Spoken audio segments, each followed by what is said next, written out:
Y vamos a cambiar de tema completamente porque hay hartas críticas que han caído sobre el Ministerio de Salud ante la alta ocupación de camas críticas pediátricas en el país. Queremos conversar sobre esta situación sanitaria con el ex subsecretario de Redes Asistenciales, pero además decano de la Facultad de Ciencias de la Salud de la Universidad Autónoma. Me refiero a Luis Castillo. Muchísimas gracias por estar con nosotros. Buenas noches, un gusto estar nuevamente con usted.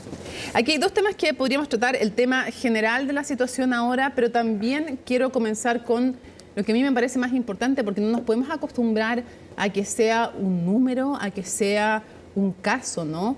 Esta pequeña que falleció teniendo una complicación severa por un virus sincicial, tenía solo 2 meses. Yo quiero preguntarle cómo vio usted en general este caso y lo que ha provocado además. Bueno, fue extraordinariamente doloroso saber de que por un retraso o dificultades o déficit de cama, este lactante de 2 meses termina finalmente fallecido. Vaya mi solidaridad a sus padres, que lo deben estar sufriendo todo en estos momentos. Dicho eso, creo que efectivamente no se puede transformar esto en un número y no reconocer, ni mirar, ni estudiar, ni analizar lo que ha sucedido con profundidad y con detalle. Y creo que hay algunas cosas que efectivamente se pueden mejorar. Y varias, pasando desde medidas generales preventivas, como la tasa de vacunación, la inmunización, la adecuación de uso de mascarilla, de lavado de manos, pasando por una muy buena comunicación de riesgo y a nivel de organización de la campaña de invierno, mover de una manera distinta, pero mucho más potente algunos aspectos que lo podemos conversar. Sí, le voy a preguntar de eso, pero antes de ir a las medidas, quisiera también consultarle por las palabras de la ministra de Salud. La ministra de Salud obviamente que lamentó esto. Yo me imagino que a ella le duele igual como debiera doler a todos en el país. Y ella dijo que la verdad es que era un cuadro muy grave en el caso de esta niña y que aunque hubiese habido posibilidad de un traslado, era difícil que hubiera sobrevivido. Y esto generó hartas críticas. ¿Cuál es su reacción? Yo creo que fue un comentario poco empático, carente probablemente de las circunstancias que está viviendo esta familia, está viviendo la ciudad de San Antonio.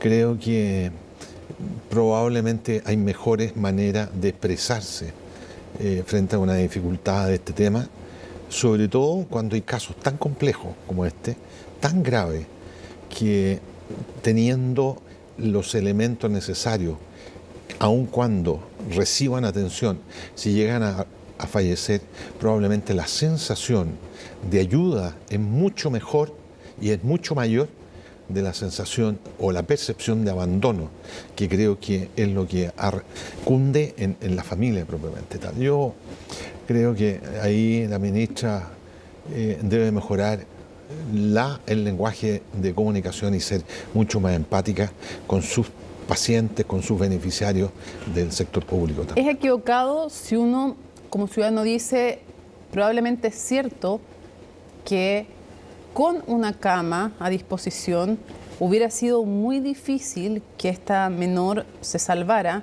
pero sin la cama es imposible? O sea, dicho de una manera, un lactante de esta gravedad, sin estar en una cama de cuidado intensivo, bajo cuidado especializado, con esa gravedad que tiene, la mortalidad es 100%. Con cama, bajo tratamiento especializado, la mortalidad baja, no es 100%. Hay una oportunidad de trabajar con ella para poder salvarle su vida. Y esa pura oportunidad para la familia ya hace una tremenda diferencia, ¿no? Yo hablo de cama porque la cama especializada está íntimamente ligada a un equipo especializado. En el fondo, sin un equipo especializado, lógico. Entendido cama como el equipo, además la tecnología, todo eso. Los médicos, las enfermeras. Sin eso, la mortalidad es 100%. Cuando se nos dice que hay un 92% de ocupación de camas críticas pediátricas, uno podría decir, bueno, un 8% no está tan mal, ¿no? Pero resulta que nos decía ayer el presidente del Colegio Médico de Valparaíso, ojo, que a veces los promedios son engañosos, porque si la distancia entre un paciente crítico y la cama crítica de ese 8% es, como en este caso, desde San Antonio hasta Arica, ese 8% no es tranquilizador. Y se lo pregunto porque cuando estábamos en la época del COVID, si nos decían 8% era tranquilizador en ese minuto para lo que estábamos viviendo. ¿Qué tan crítica es la situación con un 92% de ocupación? Lo que hay que saber es que 92% es un promedio.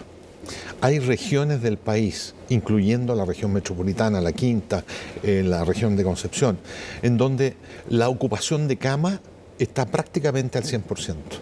Y que el promedio se baja porque hay regiones donde la ocupación de camas críticas es bajo el 90%, sí, claro, es bajo el 85%.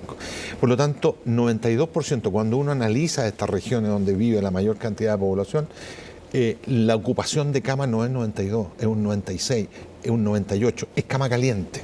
Sale uno y entra otro. Por lo tanto, bajo esa perspectiva, tener un traslado a 2000 y tantos kilómetros, un enfermo y un paciente crítico complejo de esta envergadura, creo que el esfuerzo hay que profundizarlo en buscar en la región o en las regiones más aledañas, más cercanas, camas de aquellos casos complejos. Entiendo bien si usted lo que nos está diciendo es que hay que, junto con buscar un promedio aceptable, hay que buscar que la distancia entre el lugar donde no hay cama crítica y donde sí hay también sea aceptable, la distancia máxima, digamos. Claro, porque se trata de San Antonio. Se juntan las dos cosas. Claro, se trata de San Antonio. El traslado no es directo. Hay que venir a Santiago, de acá. Son enfermos tan complejos que de repente no resisten el traslado por la falta de oxígeno y porque no hay un respirador adecuado para trasladar. Lo que yo trato de transmitir es que la unidad de gestión centralizada del Ministerio recibe la información sobre la disponibilidad de cama en diferentes regiones. Y hay regiones, y hay unidades, y hay hospitales que informan 100% de ocupación. Pero ese 100% de ocupación que está en los informes, alguien tiene que corroborar que efectivamente sea 100%. Pero probablemente uno al visitar los hospitales de ese 100% de ocupación habrá uno, dos casos que a lo mejor están menos complejos y pueden ser trasladados a una unidad aledaña de menor complejidad y abrir dos espacios. ¿Y usted se encontró con casos así claro cuando era subsecretario de redes asistenciales? Nosotros en el pasado, cuando a mí me hablaban de 100% ocupación, yo decía, momento, 100% ocupación lo veo con mis ojos. Iba al hospital y la gran mayoría de las veces terminaba extrayendo de esa unidad pacientes a una unidad del lado o cercana de menor complejidad y abría los cupos para que ingresaran enfermos más graves. ¿Cuál es su opinión sobre la gestión que ha llevado en esta emergencia? El subsecretario de Redes detalló una enorme cantidad de medidas, yo le cito solamente algunas: acelerar la habilitación de más camas, redistribuir a los pacientes adultos y pediátricos dentro de la red asistencial, camas de adultos reconvertirlas a infantiles. Dijo que habían pedido también, cuando estuvo acá hace algunas semanas, dijo que le habían, como estaban en decreto de alerta sanitaria, que le habían ordenado, no pedido, que usted se puede con este sistema integrado en ciertas condiciones como alerta sanitaria, se puede ordenar al sistema privado que reconvierta, que lo habían hecho. Anunció ahora además 20% más de incremento en la reconversión. Con todo ese panorama que yo le digo y el que usted conoce 1000 veces mejor que yo, ¿cuál es su juicio respecto de en este invierno, con el aumento de virus respiratorios que hemos visto en los menores, cómo evalúa usted la gestión de camas del Ministerio de Salud? Yo creo que ha habido aquí una ausencia de dos cosas, o una menor presencia de dos aspectos. Primero, de una comunicación de riesgo adecuada, que todo Chile sepa que hay un plan que se llama plan de invierno, pero que tenga medidas concretas en la red público-privada.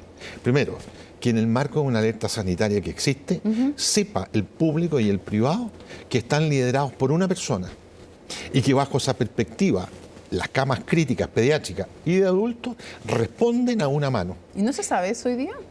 Es que no es como obvio que el subsecretario o los subsecretarios o los ministros tienen tanta cantidad de pega que en general eso se supedita al nombramiento de un especialista que conozca el sector y que tenga etiqueta. Eso ha faltado. ¿Qué más ha faltado? Creo que ha faltado una comunicación de riesgo en términos de vacunación y medidas preventivas. de adecuado uso de la red y de elementos que la población puede colaborar y ayudar a acelerar las vacunaciones. Acelerar las vacunaciones contra influenza, porque estamos viendo hoy día casos preescolares y escolares y adultos que tienen influenza A y que están ingresando a los cuidados intensivos de adultos y que muchos de ellos, algunos de ellos, están requiriendo asistencia extracorpórea por la gravedad que tienen. Los famosos ECMO, que son en súper escasos y de difícil manejo. Ha aumentado en los últimos 3 semanas en forma progresivamente lenta. Para que no parezca raro, para que la gente sepa en sus casas, este es un sistema circulatorio que funciona afuera del paciente de manera tecnológica y suple el sistema cuando está complicado el de una persona. Es un pulmón externo, artificial. Claro. Ahora, dice que falta esa gestión, falta la comunicación de riesgo, acelerar la vacunación. Y pregunta, ¿usted cree que el sistema público por un lado y el sistema privado por el otro lado pueden reconvertir o se les debiera haber hecho reconvertir más rápido? Lo que se ha explicitado hoy día se traduce en 2 palabras: reconversión horizontal, es decir, trasladar o transformar una cama en una cama compleja, y reconversión y creación y crecimiento vertical. O ascendente, es armar y crear nuevas unidades de críticos pediátricos en áreas donde normalmente no existen. ¿En cuánto tiempo se puede hacer eso? Es que depende. En los pediátricos es un poco más lento por la especialización que tiene, especialmente en los recién nacidos, los lactantes, que es mucho más especializado. Para que no critiquemos, sí, pero esto es posible hacerlo. ¿Y en qué plazo? Esto es posible hacerlo dentro de 48 o 72 horas. Es posible hacerlo y hacerlo coordinada y planificadamente bien. Cierro con una pregunta. Para que no critiquemos y solamente hablemos del sistema público. ¿El sistema privado, cree usted que en esta emergencia puede hacer más de lo que está haciendo? Y estamos hablando de que con una mejor gestión se podrían salvar más vidas. El sistema privado es evidente que puede colaborar más, especialmente en la velocidad y en el crecimiento de unidades nuevas y especialmente en la conversión de camas de mediana complejidad a alta complejidad como camas de cuidado intensivo. Pero para eso necesita que lo lideren, las necesidades y los requerimientos asistenciales del país. Nosotros teníamos visitas permanentes. Y gracias a Dios nunca nos faltó una cama porque predecíamos las necesidades clínicas por los estudios, los analistas que hay.